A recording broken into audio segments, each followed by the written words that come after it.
حضرت عمر رضی اللہ تعالیٰ عنہ تو رات پڑھنے بیٹھے تو حضور علیہ الصلوۃ والسلام کے چہرے پہ ناگواری کے آثار حویدہ ہو گئے. تو حضرت ابو بکر رضی اللہ تعالیٰ عنہ نے کہا عمر حضور کا چہرہ نہیں دیکھ رہے؟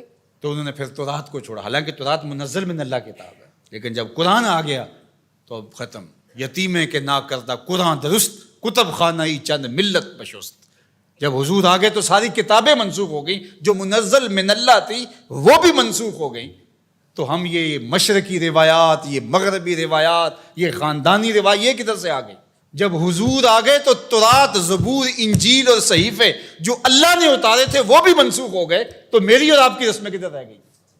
اور رضیت باللہ ربًا وبالاسلام دینا وبمحمد نبیا. یہ صبح و شام تین مرتبہ کیوں پڑھنے کا کہا گیا؟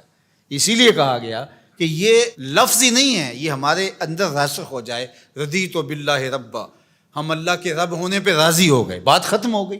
وبالاسلام دینا، جب اسلام کو دین مان لیا تو پھر بات ختم ہو گئی. اب کوئی تردد نہیں رہنا چاہیے کہ فلاں فلاں فلاں کسی اور کی طرف پھر نظر بھی اٹھا کر کیوں دیکھیں. وب محمد نبی، جب حضور کو ہادی، نبی، رسول، پیغمبر، اپنا رہنما مان لیا، مربی و مرشد مان لیا، ہادی مان لیا، تو پھر بات ہی ختم ہوئی. پھر دائیں بائیں کس طرح کوئی دیکھ سکتا ہے؟ اور یہ بار بار دہرانے کا مطلب کیا ہے؟ تاکہ یہ سبق بھولنے نہ پائیں کہ حضور ہمارے نبی ہیں، اب ہم کسی اور کی طرف نہیں دیکھ سکتے. اور کسے ول تینوں اج میں مول نہیں ویکھن دینا. جب ادھر دیکھ لیا تو پھر کسی اور کی طرف مڑ کے دیکھنا توہین جستجو ہے.